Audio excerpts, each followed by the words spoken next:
Hey everybody, it's Stealth here. Welcome to Stealth TV. Bringing you another game here real quick. I gotta be going here pretty soon, but I figured, hey, I could still have time to do a little bit of casting, so I'm gonna get this done. Wow, that worker was just freaking out right there. That little guy, he was freaking out, didn't know which patch to mine from. Anyways, let me introduce those players real quick. Today, down the bottom left, we're gonna have SpiKy playing as our red Zerg player, and up here in the top right, we have aiRAcilla. aiRAcilla it is. Playing as our blue Protoss. Today's game is going to be on SpiKy's plateau. I had to zoom out there a little bit from my computer screen to see what I was looking at. And unfortunately, SpiKy is not going to get the correct scout off right away. Our aiRAcilla, it looks like, is not going to as well. Probably going to be heading over up to this top left base up here. So yeah, PvZ. I don't think this game is extremely long. I could be wrong though. What am I saying? I have the timer up. I know how long it's going to be. I'm just lying so you don't know. So I don't think we're going to see any mothership, which probably means Zerg wins. It's just, you know, it's just the way it is. But, you know, hey, Zerg wins. Anything under mothership, Zerg wins. So we'll have to see what the build is for these guys. Looks like SpiKy, though, he's not going to be going hatch first. He's not going to be getting that greedy, and is indeed going to be getting that spawning pool. Pretty good idea on this map. SpiKy is a little bit smaller of a map. The travel distance in between the bases isn't very long, and going hatch first, he'd have a little bit harder time keeping up defense, especially if aiRAcilla tries, you know, a 3-gate or something like that. So he's going to get up that spawning pool first in order to get up a little bit of defense. aiRAcilla did not manage to block off that expansion like every Protoss ever does. So, but he's just going to get his own natural up and get a forge. So we're going to have a delayed forge fast expand. I say delayed because the forge is a little bit later than normal. You see the forge laid down and then the nexus, but it looks like he was waiting to see what SpiKy was going to do. See if he was going to expand in order to determine whether or not he was going to forge fast expand, because he had quite a few minerals floating in the bank. But I think, like I said, I'm pretty sure that was on purpose, so that way he can determine his build according to what his opponent's doing, which makes perfect sense. See, SpiKy, though, right now, he is just droning up hard. You know, he's getting that other hatch going. He's getting the queen out here pretty soon, and then another queen in queue.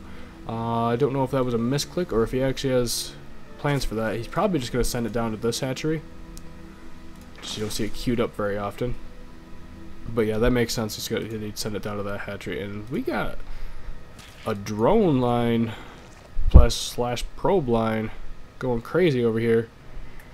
Our aiRAcilla does manage somehow to scout that. And that is kind of amazing. So SpiKy's getting a little bit greedy.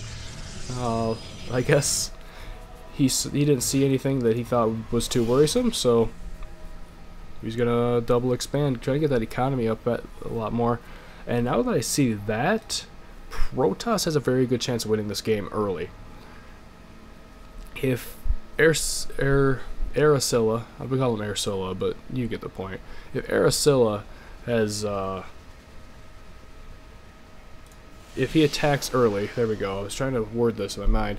If he attacks early and gets in here, SpiKy's just not going to have very much defense. He has a lot of larvae, so he can get out Zerglings fast. But he's going to have to, you know, be very responsive with that. And it looks like the warp gate research is just now getting started. This is kind of an odd build from aiRAcilla. So we'll have to wait and see what's going on. Ooh, what's this? A pylon?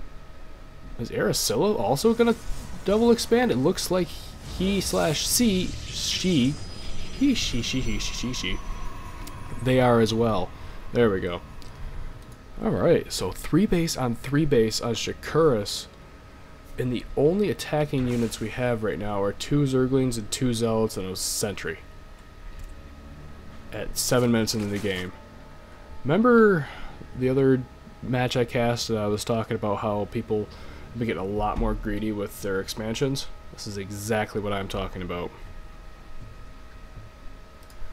Ooh, and he's going to be laying gateways down here as well. Get those gateways all over the place. I kind of like that, because that way if Zerg runs in and picks off a pylon here or here, I guess he's got double here, but you know, you're not going to get all your production shut down. Now it looks like we're going to have a little bit of a confrontation up here. A couple zealots and a probe. Probe goes down. The zealots are managing to stay alive quite easily. Man, look at that production tab. +1 weapons, warp gates almost done, probes, cannons, pylons, gateways, everything in production.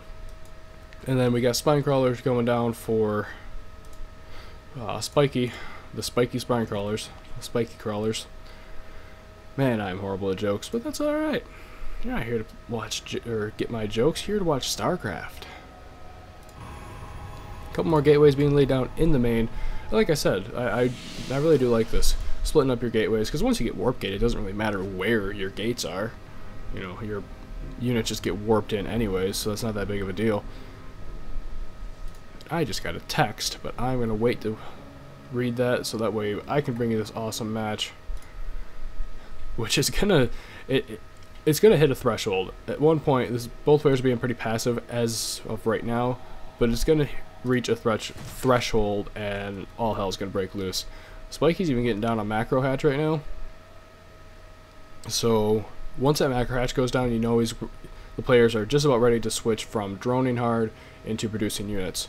And it looks like if we go down here, there's a roach warden and an evo chamber going up here, so we're gonna see some roaches. Looks like big roach push, and it looks like aiRAcilla has kind of predicted that, kind of seen it coming, and got out that robo facility, and he's gonna start pumping out immortals.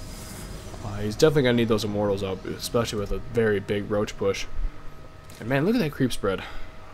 I like that. I like SpiKy. SpiKy is obviously a high level player, and the first thing he's trying to do with that creep spread is link up his third and his natural, which is necessary for defense because that third is actually quite a ways away.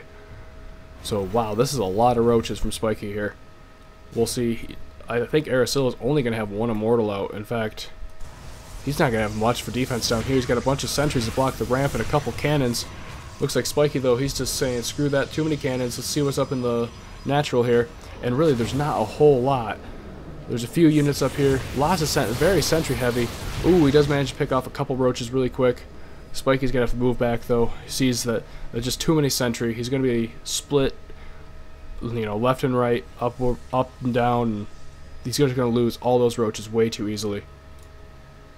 And that's good for aiRAcilla because that's gonna give him or her, them, time to get out another immortal, which is exactly what they need right now.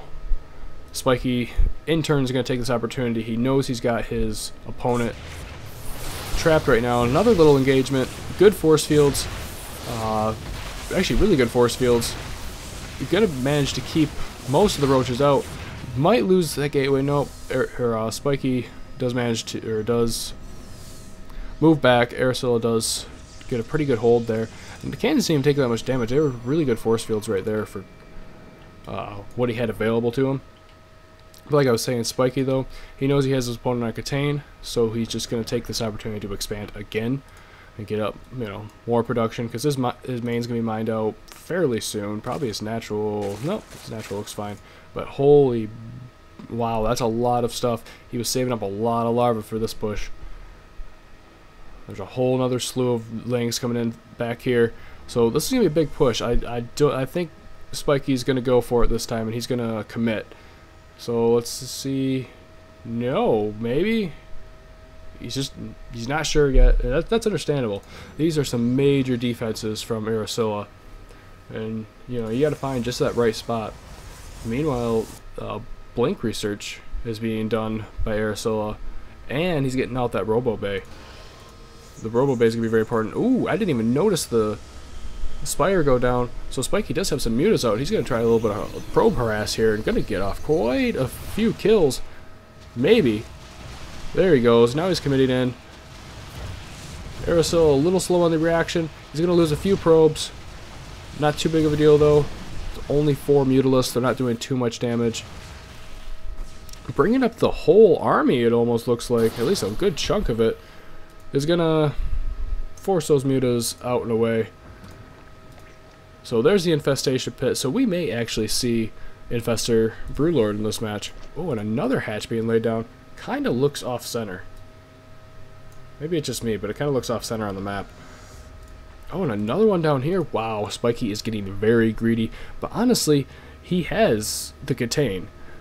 aiRAcilla knows that if they leave this, he or she leaves this base, you know, that's just a huge slow of fast roaches right now. So they're going to do the only thing they can do right now, and that is plop down another Nexus down here. Ooh, slight little probe transfer. Got to be careful with those. They can be easily picked off by this massive roach force. And there's a bunch of mutas in the base. Oh my goodness. But they, once again, don't really do a whole lot of damage. Maybe picked off a few more probes. But there were just too many stalkers in the base to really do anything. And at the same time, he was going in for a push down here, but there's so many sentries down here with so many force fields. He's forced to burrow, and burrow is butt away.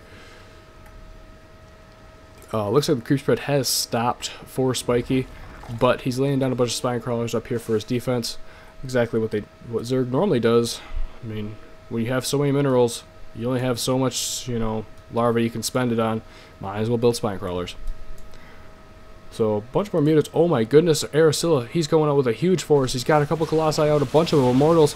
Oh, this is a huge force. In fact, he might actually catch SpiKy's force split up.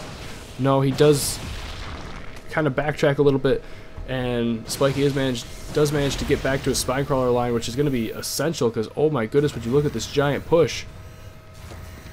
Another Colossi in production. A couple of Immortals, it looks like, in production for SpiKy. I don't know if he has any out in the field right now. It appears that he does not. And look at that hatch just melt. Oh, so many Immortals. These spine crawlers really aren't going to do a whole lot, especially if the Colossi have range. Good force fields from aiRAcilla blocking off all those roaches. He's going to be able to take out the mutas first and then deal with the roaches later. It's exactly what he needs to do. The roaches use burrow, come up right underneath the army. How much damage are they going to be able to do? They take out one Colossi. Oh, but it looks like there's just too much DPS here from aiRAcilla. And he's just going to be able to push his way in. Oh yeah, SpiKy needs to build a bunch of spine crawlers really quick. Oh, he has 34 roaches in production right now. I don't know if that's going to be enough, but we'll find out in a second. Ooh, a couple miss rallies, a couple free pokes right there. Here we go. SpiKy does get the surround. But it just, none of the Protoss units are dying at all. Looks like that Guardian Shield's doing a lot of damage absorption. He does lose one Colossi, but that's fine. He has so many Immortals here, so many Stalkers. It looks like aiRAcilla's macro did slip a little bit in that intense battle, so he's back up to producing units again. And I don't know if SpiKy can keep up with this, and he says no, he cannot, and he gives the GG, well played. So there you go, guys. I have to go eat, but I hope you enjoyed that game. I certainly enjoyed casting it. That was a really good match. Really good macro match. I was not expecting for the 18.5 minute game for SpiKy to have 6 bases, but that's Zerg for you, taking all the bases. See you guys.